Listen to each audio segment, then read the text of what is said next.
Buckle that belt. The neighbor is already threatening to call the cops. He's pissed. If you get anxious, man, you just pop these little guys. People out here looking like Paul Feinbaum trying to tell us what to do with our hair. In my overserved state, I went to the wrong House. No, it was the right house. Okay. Dive bar means the beer is cold, the drinks aren't too expensive, and the hamburgers are great. They are a unified front in doing their very best to keep me between the proverbial navigational beacons. Howdy, y'all. Welcome to the Marty Smith podcast here at Outsider. We have an awesome show today. I'm Marty. Wesley's here. He's got on his Working Man's PhD Outsider shirt. Yep. Is that what we call it on the site? Travis is, look at that thing, man. I mean, what, you got your name on it? You ready to change my oil, son? You look good. Look real good. Thank you. Change my oil. I mean, who else wears those kind of shirts? You guys down at the Jiffy Lube. Like barbers? Maybe barbers somewhere? Yeah, barbers. That's good. You could cut my hair. Give me a tight fade.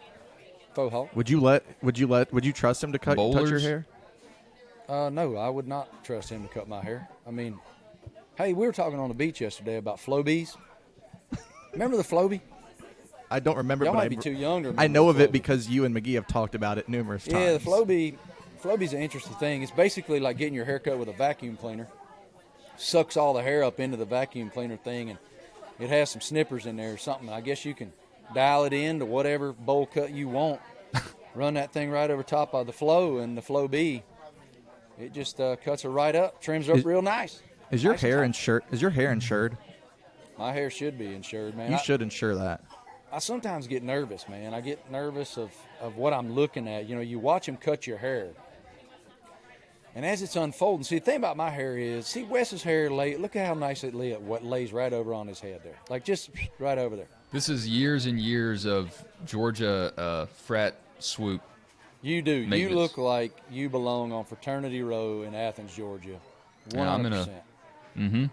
Do they wear bow ties at somewhere. Georgia like they do at Ole Miss? Yeah, I'm sure some of them. Did you get frat dressed guys up do. for? Did you get dressed up for football games to go watch? Did I get dressed up? No, Yeah, I like usually in khakis? I usually worked at the football games while all my fraternity brothers were getting hammered. I don't drunk. get that dressing up thing in the South with football games. I think that's stupid. You think it's stupid? Well, that's because all Yeah. you guys up there in OHIO were wearing parkas and triple sweatpants and thermal underwear. And, I mean, you look like a Michelin man walking into Ohio Stadium. Travis has on an amazing T-shirt today. And the reason that he is wearing that amazing T-shirt today is he's sucking up to our guest. We have one of the coolest guests we've ever had on the Marty Smith podcast, the Nature Boy, Ric Flair. Woo! Woo! Woo! Woo! Woo! People here in Ocean City Coffee are looking at me like I'm weird, per usual, but a little bit weirder since I'm doing the Nature Boy. Woo! Woo! Woo! Woo! Absolute legend. Been a buddy of mine for a while. I still can't believe he's a buddy of mine. It's crazy. We were at out here in Ocean City. They got this big party every single year called Night in Venice. It's a huge boat parade where all these fancy yachts come rolling through the lagoon and out. All the boats have different motifs. It's decorated in different ways with different themes. There was a Flintstones boat. Guess who the Grand Marshal of the Night in Venice boat parade was? Probably a cast member from The Sopranos, I would guess. Jay Wright. Jay Wright. Whoa. The former head basketball coach of the Villanova Wildcats, multiple, almost called him a world champion. I don't think he's a world champion, multiple NCAA champion. I think he's won multiple NCAA championships. Travis, you're going to need to confirm that for me, but I think so. I think he has two. Two, okay, that's multiple. Two is multiple. Jay Wright was I almost called him the MC. He was the Grand Marshal of the Night in Venice boat parade. And Night in Venice is a very special night here, man. There are house parties all over the island, all over the place. It's one of my favorite nights of the year. We have the great opportunity to go over. My brother-in-law, Mike, his great friend from growing up, Doug DeMedio, their family owns a house on the lagoon, on the water there. And they invite us over every year, and we get to sit there and watch the boats go by and drink a little drink, smoke a little smoke, hang out, have a good time. Kids are running around everywhere, jumping in the pool, jumping in the water, kayaking. absolute blast. And we sit there once I've had a couple too many, and Doug and his brothers, I know it's weird. This lady is walking out the door right now looking at me cross-eyed. I mean, your day ain't that bad, lady. Anyway. Are there any regulars in there that have seen you and they've grown accustomed to you being in there? Or, yeah, they or are. They know, and all the folks working here know, and people take pictures and put them on the internet machines, all the different social media. I saw that, yeah. That my shorts are too short, all that kind of. They're not wrong. I mean, these are some booty shorts I got on right now. My little pullover thing's way too tight, and it zips really weird. What's this zipper about? Like it zips. It looks like a straight jacket, bro. It looks like you're locked up in that thing. It zips diagonally. My great friend Laura Weems, who works for the Philadelphia 76ers, gave me this bucket of gear, and I really like this. It's pretty tight. It was probably, actually, if we're being honest, I bet it was meant for Laney. I bet this was for Laney because it's super, super duper tight, and it zips in such a way that makes me look Marty's wearing a woman's polo. Yeah, Marty's I pulling really might Michael be. Scott over here. I think I really might be. And that's okay. I mean, hey, own your weird. But it zips up sort of like, remember, what was that show? There was a show where these dudes that were dressed super weird did all these competitions and like hit each other with Power Rangers. They were named like Astro and Nitro and what was it called? American Gladiator? American Gladiator. That's it. Their stuff zipped up super weird in the collar area. Anyway, can't wait to talk to the Nature Boy. It's going to be fun. Night in Venice was awesome. Jay Wright was awesome. We waved at him and said hello. And also one other quick nugget. Laney was Miss Night in Venice 1995. Face. That's a big face. Oh, so y'all have to go. Yeah, y'all have no choice. Well, they invite her every year to ride down the boardwalk on a convertible and wave to everybody Once during you win, the Night in Venice parade. But got an Laney's too exemption. humble. Laney will not do it. She's too humble. She doesn't want us to show off. I mean, she married me. She has to offset our showing off. I'm shameless in terms of showing off. But anyway, all right. Can't wait to talk to Nature Boy. It's going to be a blast. All right, let's get started with a little news. We got news here on the Marty Smith podcast in the NASCAR world. Boys, I'm floored. All right, so let's rerun it here. Denny Hamlin, Ross Chastain 7.0. Denny stuffs Ross in the fence. Denny will tell you he did not stuff Ross in the fence. He was simply guarding his territory. Look, they're racing for the win. I don't care if you wreck your mama. I don't care what you do. When you're coming down to the checkered flag, don't matter to me. Do whatever you got to do. And Denny had no qualms. And with the very recent tumultuous history that those two have, with Ross being so aggressive behind the wheel, Denny pissed off, Chase pissed off, whole world pissed off at Ross Chastain. Denny, there were no rules. So Denny takes the high line away from Ross. Ross hits the fence. Denny goes on to win the race. That's neither here nor there. We're going to see more of that, I think, 40 years over. But here is where it got interesting, was post-race inspection. During post-race inspection, NASCAR found an illegality on both the Denny Hamlin number 11 Toyota and the Kyle Busch number 18 Toyota. And after the race, NASCAR officials said it was the front fascia area. A lot of fans are going, well, why didn't they find it during post-race inspection? Well, it was obviously hidden. And the final results have been changed. Of course, we know Chase Elliott has been declared the victor. That siren still works in Dawsonville. Siren's rolling, man. Look, guys, I'm floored. And a lot of people, I wrote it this morning before we taped here. I'm a little taken aback by this, still processing it. People are like, well, you get what you give. They cheated. They should be stripped of the victory. Okay, fine, if that's your opinion. Fine. No problem with that opinion. Where it blows my mind is it hadn't happened during my lifetime. And so, I mean, I have seen during my time covering this sport, I have covered NASCAR since 1998. And I have seen crazy cheating going on. I have seen crew chiefs be fined $100,000, suspended for weeks on end, drivers docked tons of championship points, the whole thing. I've never seen them take a win away for something illegal on a race car. And they made it real clear. They're not messing around with this new next-gen car, and this is a hell of an example of that. Boys, I'm floored, man. Period. Have you heard from any drivers, any vibes of what they're thinking, or their teams, their crews? I mean, this is huge. But I have not asked. But I can tell you that this is a statement by the sanctioning body to everybody involved in that garage. Don't come at us. Don't try us. If we find it, your ass is grass, and we're mowing lawns. And I just again, look, I'm floored. I know that some of my colleagues who cover the sport now on a weekly basis. I don't cover the sport on a weekly basis. The ones that do were equally like, whoa. And I can't wait to hear what guys like Dale Jr. have to say about it. He's the authority voice in the sport in my mind, and I'll be listening to his Dale Jr. Download podcast this week for sure to hear what he has to say about it. But fascinating to me, man. You got to imagine that the team owners like Rick Hendrick are calling their guys and saying, "Are we clean? Because we can't have this happen to us now." Like this probably put the fear of God in every team that, okay, we've been able to, mess around a little bit and get fined, and we're willing to pay that for the victory. But if we're going to lose it, all right, we can't have that happen. Like this is the fear of God that the NASCAR put in everybody. Well, it's definitely going to rewrite some strategy for some crew chiefs who are fearless in pushing the envelope.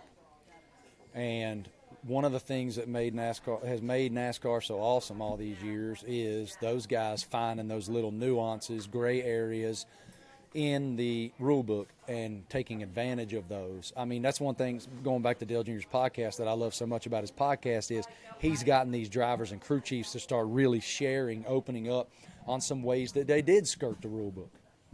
And this is NASCAR going, don't do it. Don't do it. I mean, we are taking it to the absolute utmost penalty, which is we're taking your win.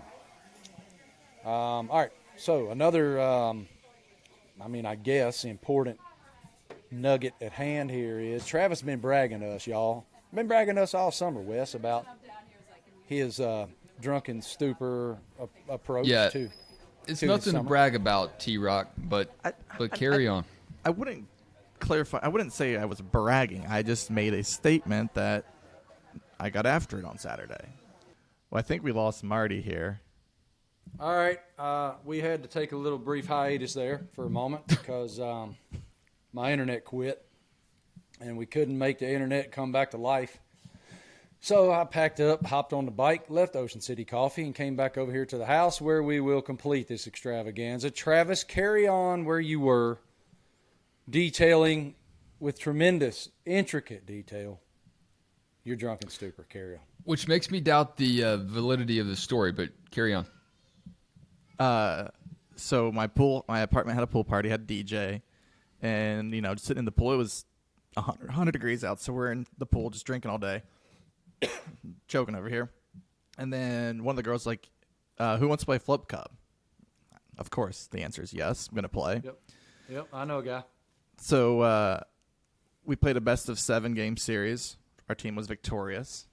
So that was a good start. And then someone was like, well, let's play beer pong. And so me and my buddy were like, all right, we'll jump on the table first. And we went 3-1. And that last game I didn't want to lose, but I wasn't mad because we'd been, after 4 games of plus Flip Cup and drinking all day, I had already missed I already went through my perfect drunken phase to play beer pong.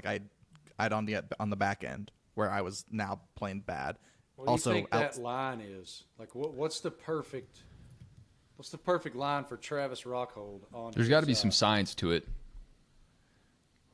I don't know, but it was average. also we were playing outside, and with the wind, man, it was a struggle at times. But I think the beer pong gods were nice to us and letting us go 3-1 because all of our competitors, they played with water cups and then drank their beer on the side, where me and my partner had beer in our cups.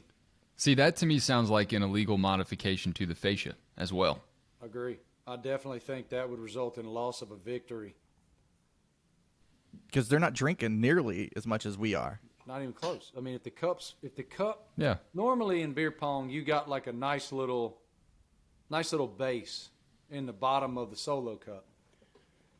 If you're drinking your beer, you can just get away with just a teeny little done because you can't monitor their consumption. That's weak, man. I think with these next generation cups too, that's an advantage you can't have. Yeah, it makes me think about one of my drunkest. I think it was probably the worst hangover of my life. It was the NASCAR awards banquet in Las Vegas, Nevada. One of the years that Jimmy Johnson won one of his 7 championships. It's hard to I think it was remember around which 2007, maybe something like that, 2008. And he had a party, a private party, before the night before the main party. This was a Thursday night, I want to say.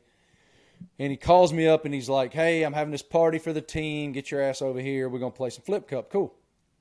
And I show up at the party. There's beer pong set up. There's flip cup, all kinds of different drinking games. And Johnson and I teamed up and ran shop in beer pong. You don't want to do that. You don't want to win all the beer pong. If you win all the beer pong, you end up in a state of mind that you did not expect to be in, and it's not appropriate. It's not attractive. You're a complete mess, and the next day is horrible. Now, where I made my most egregious mistake was I was not only consuming the beer pong beers, I also was holding Jack Daniel's drinks throughout the competition. Ooh. So I am real-time mixing. This is not like, hey, I'm going to have a cocktail with pre-dinner, and then I might have some wine during dinner, whatever. That beer before liquor thing is real, man. It's all of it. Dude, I'm 46 years old. It's all real. I don't care what. I can't drink IPAs anymore. I don't care how young you are. IPAs. IPAs hurt. I think I'm allergic to them. I think I got a sinus infection when it comes to the IPA. But regardless, I'm making my way through. Marty's going to the doctor for the allergy test, and they prick his back, and there's a little IPA. Yep. Marty just flares hops. up. Just big old knot on my back, hops. Well, Travis, we're proud of you, man. That sounds like you put in good work. It's the day. That day wasn't over. So you had more. Yeah. So then I went upstairs. Oh, no. I went upstairs to shower, and my friends that were at the pool, they live like 0.4 of a mile away from me, and they were gonna 0.4 of a mile. This is very precise. Very specific. It's close. It's walking distance, and so they were gonna grill and have some drinks on the rooftop before doing something that night. And so I go upstairs, I shower, and even though the walk wasn't long, I decided to grab a Ziploc baggie and fill it with Cheez-Its so I could have a snack for the walk over there. Dude, you're like Hansel and Gretel. You were trying to leave a trail from whence you came so that you might be able to make your way back home. And so then the Cheez-It Is that trail. Hansel and Gretel? I think so. We had it wasn't Little Red Riding Hood, was it? Maybe. Did she have crumbs too? I don't know. I forget all the nursery rhymes and all that stuff. So I thought Hansel and Gretel. Maybe it was Little Red Riding Hood. You guys are the one with the kids. You guys should know this stuff. We should. I'll tell you. Hold on a second here. We're not done yet. So then drinks and a couple shots and eat, and then we go to Losers, where we had the event. And I'm like, had a drink or two, and I'm like hungry. I'm like, I need to get food. So I stumble to a pizza place, and I'm like, I gotta go home. I'm annihilated. Like, I can barely keep my eyes open. I just text my friend, I'm drunk. I'm going home. I'm all out of Cheez-Its. I gotta go. I was hungover when I went to bed on Saturday. Oh my Lord! How did Sunday? How'd you do feel? when you woke up? Did you get it out of the way, or was it just a prolonged? I woke up Sunday. I felt great. Hangover. Guys, I was God hungover gave me when I went to bed on Saturday. That is putting in work, dude. Yeah. So that was my a mess day. yesterday too. I was a serious mess yesterday after that night in Venice extravaganza. All right, I got one more story that I want to share before we get to the Nature Boy Ric Flair. A couple days ago, got home from playing pickleball. Think I'm ready for the Olympics. I'm You getting doubles guy, singles, doubles guy, pickleball? man. Singles, you got to run too much. I mean, singles is I like it. I like the singles. Are you I mixed just got doubles done watching or a documentary film on the Netflix machine last night. It was Andy Roddick and Marty Fish. They played pickleball? No, they didn't play pickleball. They played tennis because that was their chosen path as Utes. And it was about the whole how Marty Fish went through his anxiety bout and all that stuff and the exhaustive effort he put in to become a championship caliber player and how anxiety thwarted all that. Fascinating. I highly recommend it. I would recommend it if I remembered what the hell it was called. I do not. Travis, look that up on the internet. It's Andy Roddick, Marty Fish, Netflix. I bet you'll find it. But Thanks. anyway, A rod and a fish. Untold Breaking Point. good Lord, Wes. I mean, that Wes just snuck that in there. That was pretty tricky. They missed an opportunity there. So I get home from playing pickleball, and Laney says, "Hey, would you mind? I'm going to the beach. Would you mind hanging around for a little bit longer before you come down to the beach to take Cameron and Chase get their haircut? Ride over there on bikes with them." Of course I will. No problem. Got it. So we get on bikes, and we're making our way over there. It's actually quite literally right beside Ocean City Coffee where I just was, which About is 0.2 of a mile. It's I don't know. It's like 15 blocks, maybe something like that. It's not far. It's a nice little 12-minute bike ride. And I'm super dehydrated from playing pickleball, so I got a Yeti. I got this massive Yeti canteen. It looks like a damn keg, basically. It's humongous. And my beach cruiser bike has the big old tall handlebars. And so I'm riding with the Yeti dangling over the handlebar on my right hand. So that sets the scene setter for what's about to occur. This doesn't sound good. We go down this alley at 8th Street and Asbury here, and the alleys, they could probably use a repave. They're not in the best of shape. And I don't know what I was doing, but I was obviously not paying attention to the road. And I'm riding one-handed with my left hand. I got the Yeti in my right hand. And, boys, I hit a pothole. I think I hit the Grand Canyon. I just went on my way to tape our podcast and interview the Nature Boy Ric Flair this morning. Pop that shoulder back out, man. I did. And I went back to the scene of the crime. I had to face my demons in order to make my way past. I've been a little twitchy on the bike here the last few days. And so I hit this pothole. I go ass over tea kettle. I went over the handlebars. All right. My chin hit first, then my shoulder. But fortunately, I had on Nike slides. So if I would have had on flip-flops, it would have been so much worse. But I had on slides, so the slides slid down my foot, not off my foot, down my foot. Yeah. Which exposed the whole big toe. Okay? It actually protected the rest of the toes. But the big toe was exposed, and I've lost my big toe. It ripped the entire top What do you mean off you of my lost left your big big? toe. Huh? What do you You lost mean your toe. My toe is gone. Like half of my toes. It ripped the whole top off my big toe. Like your Did you toenail. go back and find it in the pavement? Well, Is it still look, there? As I've downloaded this accident, I'm just full of gratitude, actually, that, A, there was no car coming. Because I was going at a decently rapid rate of speed.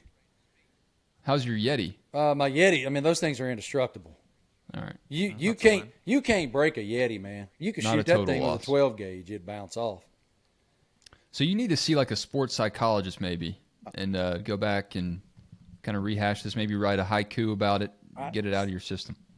I was riding fast. Then I hit a pothole hard.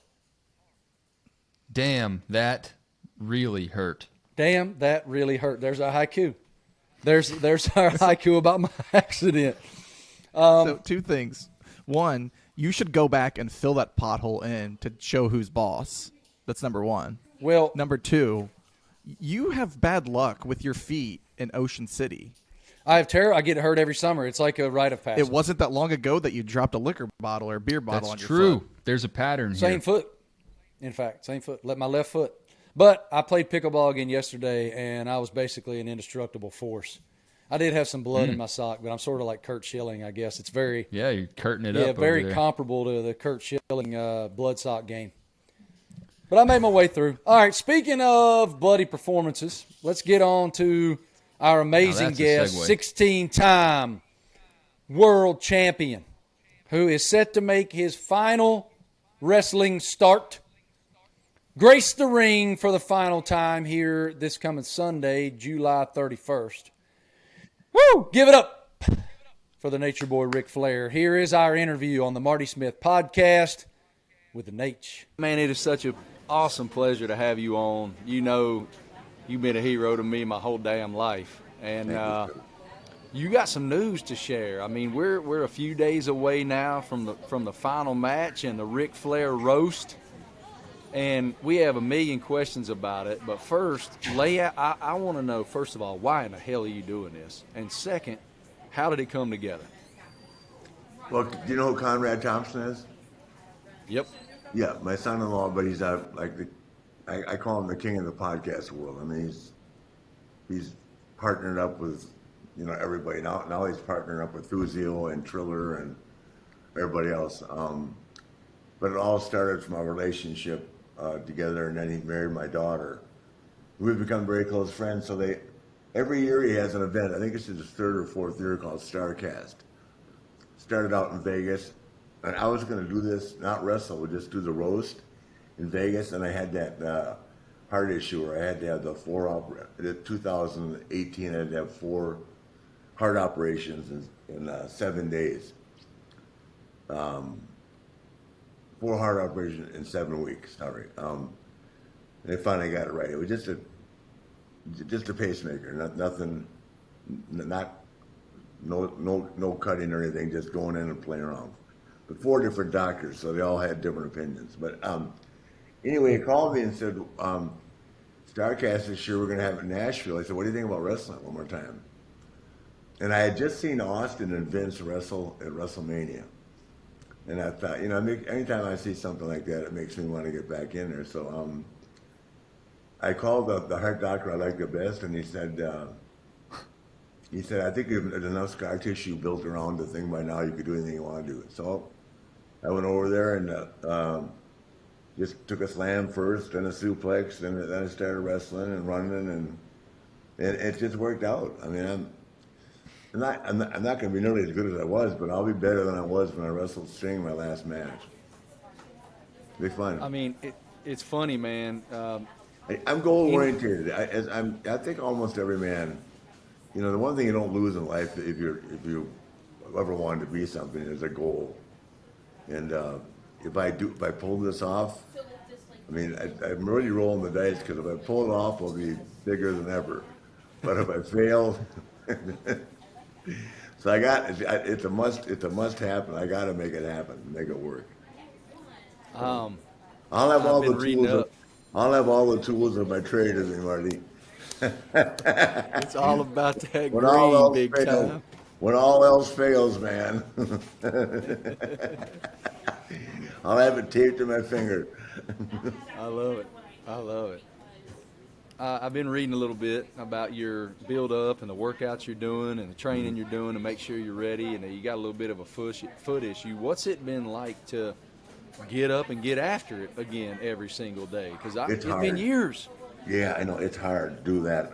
I train with John Cena's trainer up on Land O'Lakes, and I drive over to St. Pete, which is 50 miles away, to get in the ring. So I go up to Rob at least 4 times a week, and then I try to get in the ring twice a week. I won't get in the ring again now until I get to Nashville. I mean, and we start walking through things. But yeah, it's just self. For me, it's more self-confidence. I can do it.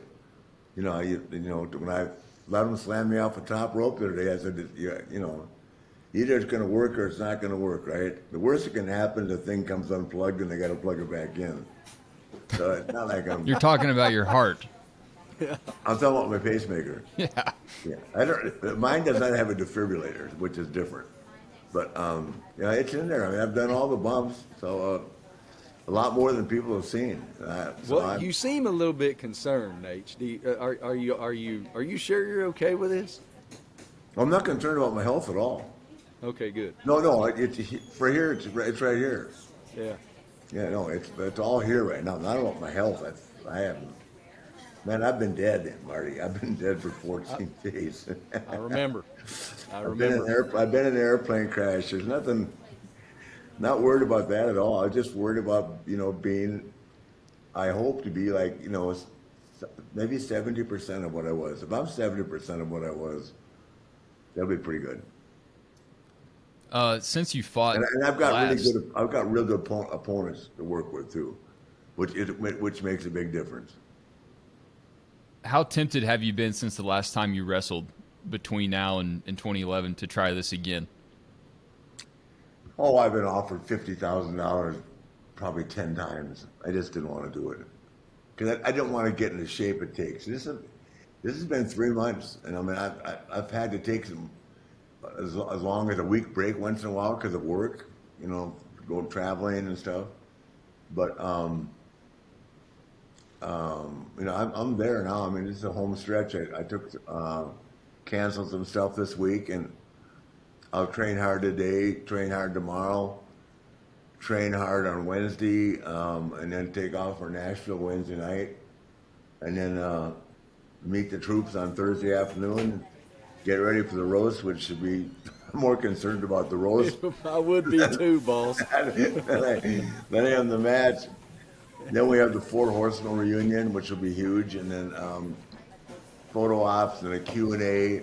All this will be on TV.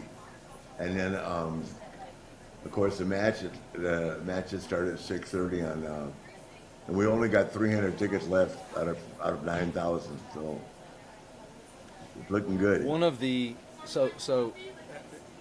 first of all, when I met Rick, I was blown away how I met him. I met him because Travis, plug your ears. I met him because I went to Rome, Italy with the University of Michigan Wolverines. Yeah. And Nate's great friend, Jim Harbaugh. And as a result, I was doing all this reporting and whatnot, and I randomly get this text from this number I don't know, and it's the freaking Nature Boy Ric Flair. And after I picked my jaw up off the ground, we built this amazing relationship. So when they did the 30 for 30, which was brilliant, on Nature's life, I got the opportunity to be a part of the 30 for 30. And I had one line in the whole damn movie. Yeah. And that line was, where I come from, we didn't feel Hulk Hogan. We felt Ric Flair. Nate, I can't go anywhere. Like, that's what people remember about me. I don't care what happens the rest of my career. That's what people, it's going to like be on my tombstone or something. But here's the question. I say all that to ask you this. I don't know how Hulk felt about it. There are 18-year-olds playing college football who do woo. Yeah. There are, you are iconic through generations. What does it tell you about your influence that you started in 1970-ish, and even today, 50 years later, you are still that relevant? I'm so thankful, Marty. I think about that, but only because I get reminded when I get a text from a guy like you. I go, guys, Marty Smith calling me. I mean, everybody knows Marty Smith too. If they don't know Marty Smith, they don't know ESPN. I mean, I actually think you should be doing one of the shows, like Get Up or First Take, or I think you're that good. But because you're this just eloquent epitome of dressed clothes, and when you interview people, like at events, I can't remember who I saw you at the Derby with, but it just comes across. It's so classy. And I'm all about class. I like people that dress up. I appreciate that, and especially when they're out, and they're representing their brand. God only knows I spent more money on clothes than I should have, but I think it paid off for me in terms of me kind of setting a standard, and I think I've sold a few Rolex watches along the way. Yes, sir. I've never got a deal from them, but what are we doing? Every time I'm watching, what's Rolex doing? They're here sponsoring golf. They could be on Ric Flair. The Rolex dial. I think they'd have me standing next to it. So I'm just lucky. I mean, all these guys like Snoop Dogg and Offset and Ricky Ross. I was at a thing in Miami, and the promoter goes, "You know Rick Ross?" I said, "Do I know Rick Ross? Are you kidding?" "Yeah, I know Rick Ross. You wrote 18 songs about me." So I've just been lucky along the way. I appreciate the respect. Trust me, I don't take it for granted. Where did woo come from? Where did it come Jerry from? Lee Lewis. Jerry Lee Lewis. Reckon It's a Race and Great Balls of Fire. Woo, I was driving somewhere on those 3,000-mile-a-week trips back in the 70s, and all we did was drink beer and listen to country music. I'd never even listened to country music coming from Minneapolis. Sounds like my heaven. That's what Marty does every day too. Yeah. Until I got down south, I'd never listened to country music. I mean, you're from Minnesota and you're moving to Charlotte. When I got there, it was just brown bag. I mean, it was all it was, and you know it, Marty. Charlotte was just strip clubs, massage parlors. There was no banks. There was nothing going on there. Brown bag and motorcycle gangs. I swear to God, 1974 was not what. And then the Nature Boy showed up. Huh? I said, yeah. And then the Nature Boy Yeah, showed up. It was me and Richard Petty, wrestling and racing. I still keep in touch with Richard. So I just saw Kyle. That's what it was. We just planned. We kind of grew. I grew with the city, you know. So I just love Charlotte. I love being there. The only reason I moved away was that when my son passed away. The Charlotte Reservoir was exhausting me, man. I mean, exhausting. They grab at everything. They wanted me to do an article for them about this. And I said, guys, are you kidding me? If you'll print every word I'll say, we can't guarantee that. I said, well, we're not doing the article.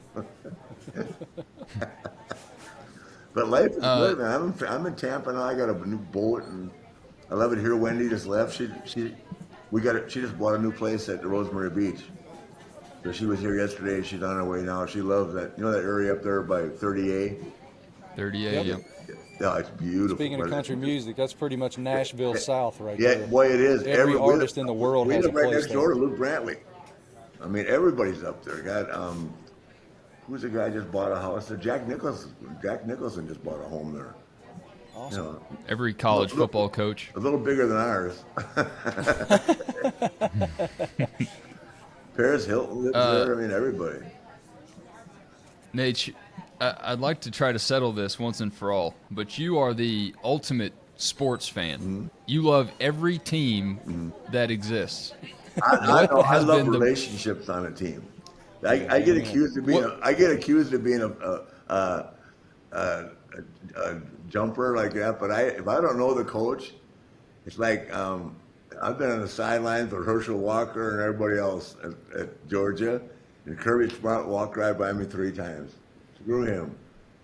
I'm glad he got the 112 million. I had who was the coach at A&M? Jimbo. Huh? No, Jimbo before Fisher. Jimbo. Sumlin. Yeah, Pat Sumlin, right? Yeah, he walked. Kevin I'm Sumlin, on the yeah. sidelines of the Gamecocks, and he walks across the field to meet me. What does that say? And now I just got invited by Mike Vrabel, who I've never met, to talk to the Titans Thursday morning. So This coming Thursday morning. Yeah. All right, what's the message to the Tennessee Titans, Nate? What do we say? Well, I like him a lot. I really do. I really love that Derrick Henry, man. That kid is too much. I mean, I never thought he'd be that good in college and pro, but boy, like coming off that injury, my message to anybody is that if you put the time and the effort and the work into it, and you're mentally right, not sidelined by distractions at home or whatever else, which we all go through, regardless of whether we think we do or not, we all do. If you're focused and you guys and stay healthy, which is the most important thing in sports, they have a good chance. I think Tannehill came around. They have a hell of a team. Is Julio still with them? He's not. Oh no! They cut Julio. He just can't stay healthy. Oh yeah, I know. Well, he made his money though, thank God. Like my friend Todd Gurley got his pay. You know, because these guys, man. I mean, you watch it, and I know our sport is physical, and then you start watching that hockey, which is you watch playoff hockey at all, guys. I mean, Oh yeah. those guys they're skating around at 40 miles an hour, 3% body fat, and they just kill themselves. So it's much like ours, and we don't get nearly the credit for the damage that we do to our bodies. But I've got all the respect in the world, and I hope the Titans, because I don't have a favorite anymore. Of course, it's easy to say I like the Buccaneers because I know Rob and I've met Tom once, but I like all the teams. And now the coach Vrabel is kind of invited me to be part of they're all coming to the match and everything, and invited me to be part of it. I'll be pulling for the Titans. What the hell? You were talking about Vince earlier. We all saw he just chose to step down Yeah. from the WWE. I kind of got a three-part question, and we can take them one at a time, Nate. First, what's your I saw what you wrote on Twitter, but what's your reaction to his decision to step down? It'll be a tremendous loss to the industry. The biggest loss of all time. He's the reason. I couldn't put all the letters in there, but there are so many people he's made millionaires out of. I mean, he's taken guys that, with just average ability and earn them a living. And I don't think they understand it. Even though that we don't have health insurance and all that, if you get hurt on a job there, they pay for everything. It's always, everybody looks on it for the downside of our business. He's been the greatest. I mean, he's been my personal friend, my good friend. And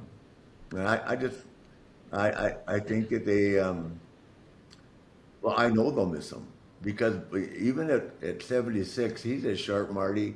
And the reason that company's been so successful, he's a hands-on guy. He knows where everything is and what's going on everywhere, which probably drives a lot of people crazy, that work for him, because he does not like to designate authority. So I don't know what I can't imagine what he's doing right now. He's a billionaire, but he's the kind of guy I bet he's missing the business right now because tonight's Raw. I bet he's missing it. And I know I'll miss it with him. I thought when he was on TV, those days with Austin and Marty, which you must have seen, was some of the best TV I've ever seen in my life. And Vince couldn't wrestle a lick, but man, he was entertaining and he knew how to be a heel. So, to me, it was he added credibility to the business with his performance in the ring, and he's just a mastermind. I mean, I asked him one time back in the 90s, what's your competition? He said, Disney. Sometimes. You don't look at the NFL as being for competition to him. And really, if you look at all the stuff with the NFL, the Super Bowl, and not the Super Bowl itself, but you see all the stuff they've had, the glitz, the glamour, the pyro, and everything. Where did it all come from? Vince McMahon. We were doing that way before the NFL was, or the basketball, the All-Star game. I mean, he's just so creative. I mean, just think about it, from Jim Crockett Promotions, Marty, which you knew, to where they are now. I mean, I remember when the first day they had high definition, everybody went, God, he spent $200 million to redo the whole. You can imagine the stuff they have up at Stanford, where they put all this stuff, the post and all that. The studio is unbelievable. It's no different than going to visit NBC. It's huge. So and then another time I asked him, I said, how do you? I asked him, like, I got to know him so I could ask him questions like, how do you just take the stress of this every day? Because it's a stressful job, and he takes it on himself.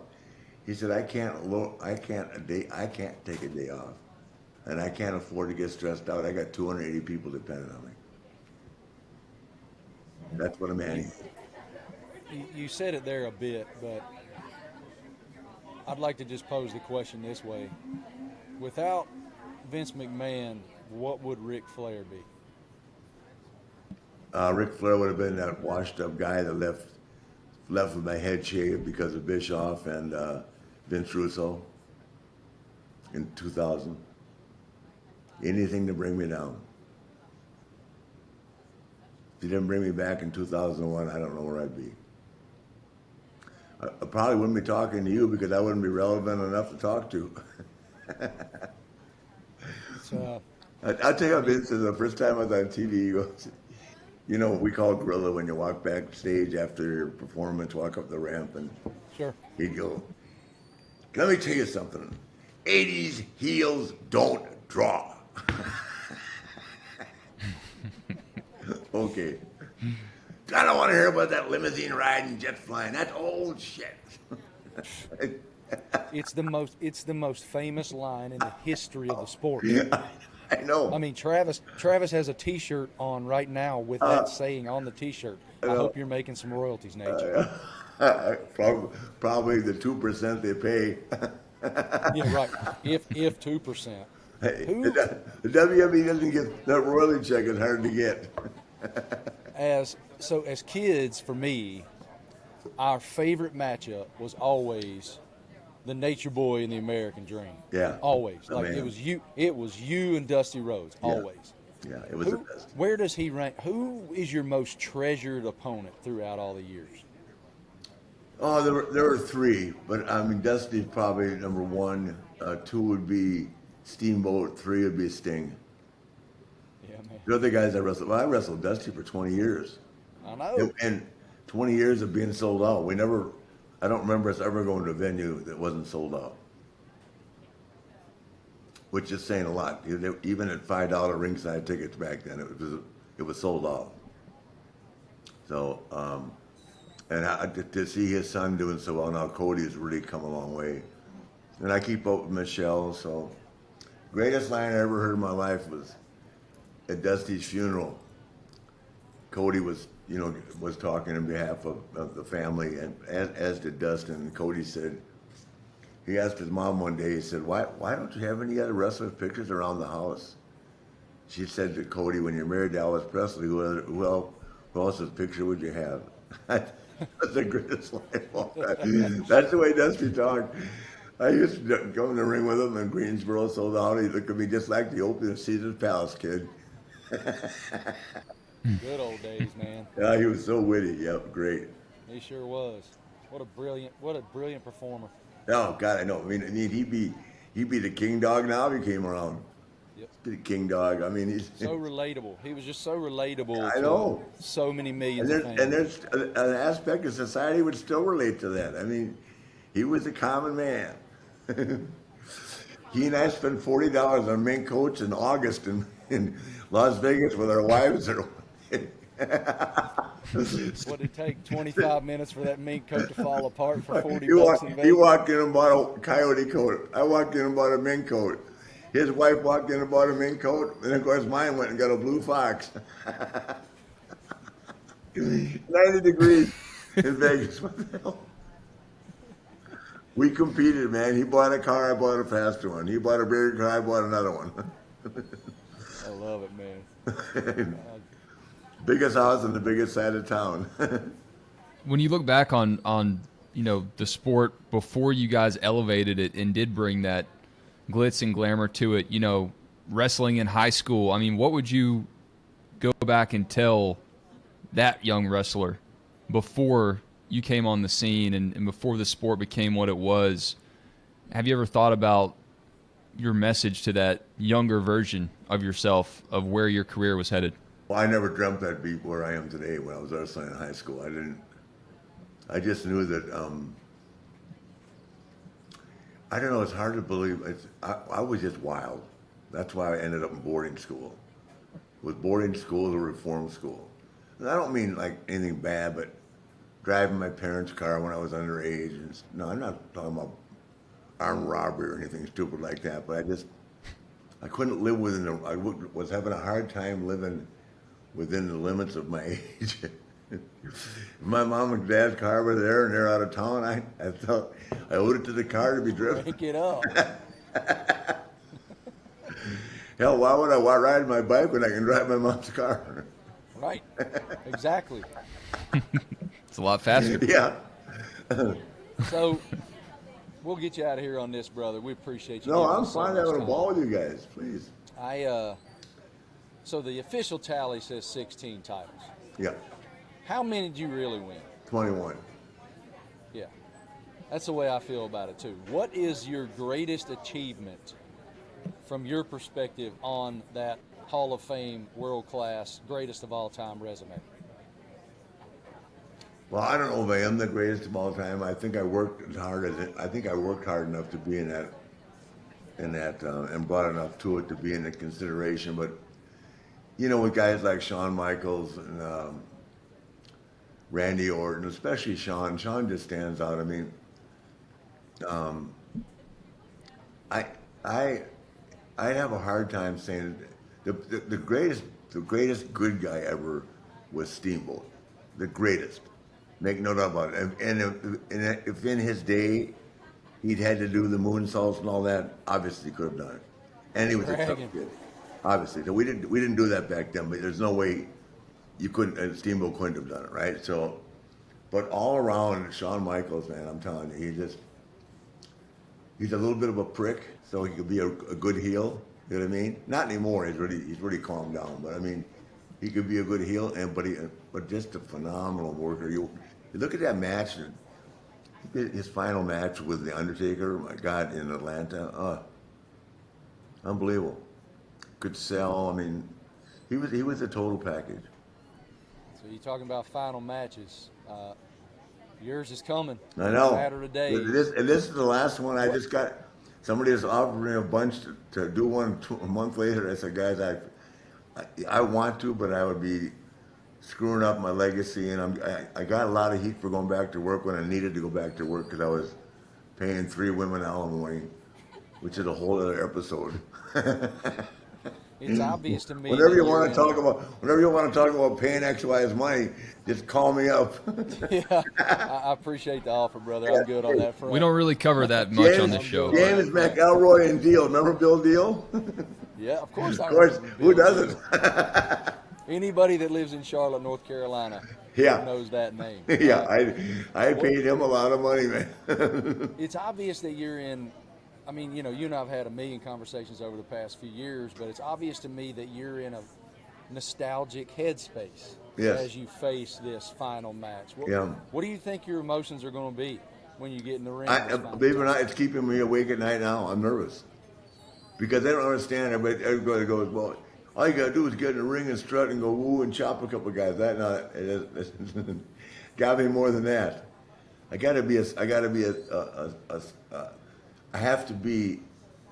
I won't be able to do it at the speed I did, but I got to be able to do all the stuff that I did. And I can. I practice it. So now it's just getting myself here to walk out there, and my whole family will be there again. I mean, it'll be a night to be remembered. Yeah, it's just here right now. So. I can't wait to see it, man. I can't wait to Me watch too, it. guys. I can't wait to celebrate it. It's going to be awesome. And I appreciate you. Thank you so much for your Thank time. you guys, man. I'm so honored. I say it all the time in my ESPN life. I can't believe we get to chat with some of these people, and certainly the Nature Boy is one of them. What an unbelievable life. I mean, anybody who's seen Rory Karp's 30 for 30 on Nate has seen what that man has done, not only to his profession, but to his body. To himself. He's a walking miracle, that guy, and he'll tell you that himself. But it's one of my favorite 30 for 30s, and I'm kind of a buff on them. And just the way they do it with kind of like the cartoon storytelling, flashbacks, it's really the only way you can do it, I think. But it's a masterpiece, and he is too. That was awesome. It was really cool to get to spend time with him again. I was at that party I was talking about on Saturday night. I was at the Night in Venice party. And he FaceTimes me. I'm sitting there. I'm pretty tuned up. I've been sailing with the captain for quite some time. Ooh. And my phone's buzzing in my pocket. And I'm really anti using my phone when I'm at parties like that. I keep it in my pocket. I look over and all the kids are on their phones I'm like, get the hell off that thing. Come on, have some social interaction. Look each other in the eye, laugh, be joyful, tell some old lies. Well, my phone's ringing in my pocket off the hook. I'm like, I wonder what's going on. Laney sat right beside me, so it can't be that big of an emergency. I pull out my phone. I've missed 3 FaceTimes from the Nature Boy Ric Flair. And I went, oh, hell. So I tried to FaceTime the Nature Boy Ric Flair back. He does not answer. A few minutes later, here we are. I'm on the FaceTime machine with the Nature Boy. And all these people start crowding around. And they're like, what in the hell? So our buddy that hosted us, Doug, I said, come here, say hey to the Nature Boy. What did he do? Walk right up into the phone and go, woo, woo, woo, woo. Anytime, this is the last thing I'll say about it, but anytime the Nature Boy texts you, he ends every text with a woo, and all of them have 5 O's. 5 O's. He explains that on the doc. 5 O's. That's like if you want to write a woo and you want to do it right, it's got to have 5 5 O's and an exclamation point, baby. Give me 3 claps and a Ric Flair.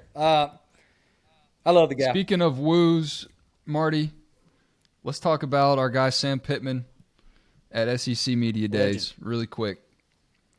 What was your takeaway, like the number one quote from SEC Media Days? Did you hear any of the stuff in the big room, or are you and McGee so insulated Kind of are. that you guys have your own? We're on an island Okay. out there in the wilderness, kind of all by ourselves, and we're interviewing people normally while other coaches are doing their formal addresses. We had an amazing time. I can't wait for you guys to see Marty and McGee Talking Season. This is the 4th year we've done it. I think it's going to be August 12th and 13th. Make sure to update you guys who are big SEC football fans before that. But we interviewed all 14 coaches. Brian Kelly was amazing. Coach Pitt was amazing. We had Kirby rolling. We got deep into the Saban Jimbo thing with both of those guys. Well, I'm glad somebody asked him about it, because no one wanted to ask Saban in the big room. I asked him straight to his face.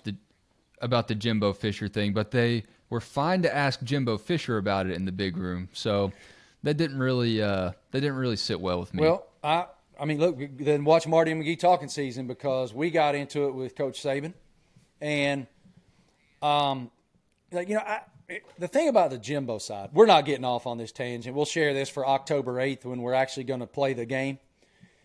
But the thing about the Jimbo side that I feel like I have at least a little bit of decent insight on is this. I know where that man's from, because for all intents and purposes, I'm from the same place. I mean, we grew up in very similar areas. I used to actually my parents used to take me to his hometown, Clarksburg, to the West Virginia State Fair, because I love John Deere tractors so much. And they had this massive John Deere display area at the West Virginia State Fair.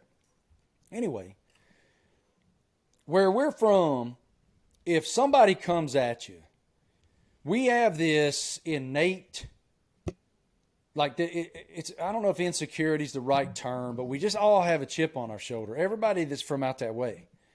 And so if somebody comes at you, you're going to damn sure try to fight your way out if somebody paints you in a corner. And so, I mean, again, I've never seen scorched earth like that. We'll talk about it much, much more as we get back towards October 8th, when the Texas Aggies make their way to Tuscaloosa, Alabama, to take on the Tide. But yeah, not only is it one West Virginia, it's two West Virginias. It is. And, Coach Saban grew up in Monongah, which I know where he's from too. You have to drive from Parisburg, where I live. You have to drive basically through Monongah to get up to Morgantown. And y'all know the great stories that I've shared, that Coach Saban shared with me about his youth and going to see West Virginia play football with his family and his dad and whatnot. But we'll get into that later. But I enjoyed the hell out of SEC Media Days. We are grateful. I mean, we get to spend 20, 25 minutes with each of these folks. But I'll tell you, you want to know what interview stood out the absolute most to me? Which surprised me, if I'm being honest.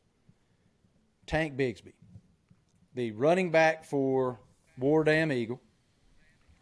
He had some very thoughtful quotes. I don't know what he said to y'all, but just throughout the weekend, I noticed he was very reflective on his time at Auburn and coming back after the transfer portal flirtation. So I'm sure you got some good stuff. What really struck me the most was, and I don't want to give too much away, but listening to that young man,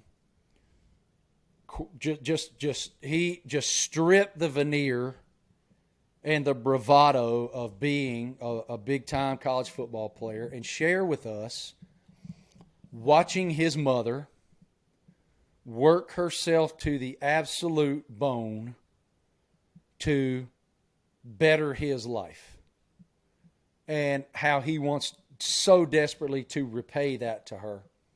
And I just can't wait for you guys to see that interview. We were speechless at how awesome Tank was. And my hope is that I get to do a big feature on him for SEC Nation and or College Game Day this season, because that young man, with what he shared with us, deserves that platform to share that path. But you were there for Dogs HQ. What did you learn? What did you take away from it? Well, look, that was the greatest thing you heard. The greatest thing I heard on my day that I was there really wasn't from Georgia at all. Obviously, we covered it all at dogshq.com.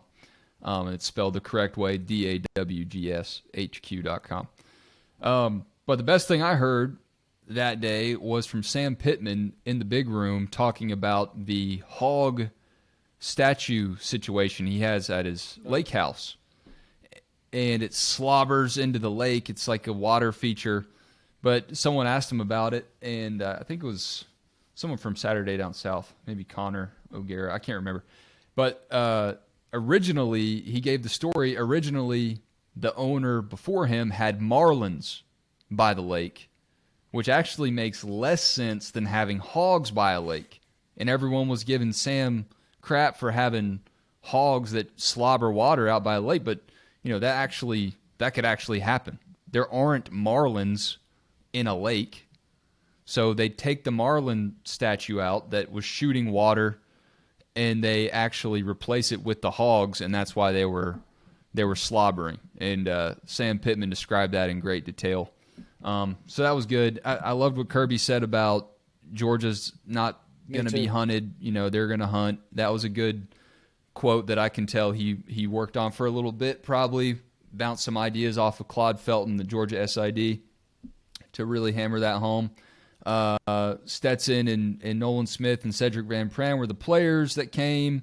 Nolan Smith, I feel like, is the perfect defensive leader for Georgia in this transitional period between having 8 defensive players drafted. Nolan Smith is really going to hold the fort down as a leader for Georgia, really entertaining guy. And then the mailman, a lot of people wondered if he would even go because he is so unpredictable behind a mic, but he's the dude. He's QB1, and you can't really go to SEC Media Days without a 30-year-old starting quarterback like Stetson Bennett. So it was a good time. We enjoyed ourselves, too. I was glad to see you, McGee, and it was good to run into you guys as always. So fun time. Now I'm actually ready for some real football. And chatting with him was amazing, too. We chatted with a bunch of players, and I say all the time, and I'll say it till I retire, most underreported part of college football is the quality of the young men playing the game. They're awesome, awesome people. And glad I got the fellowship with them. Great to see you too, brother.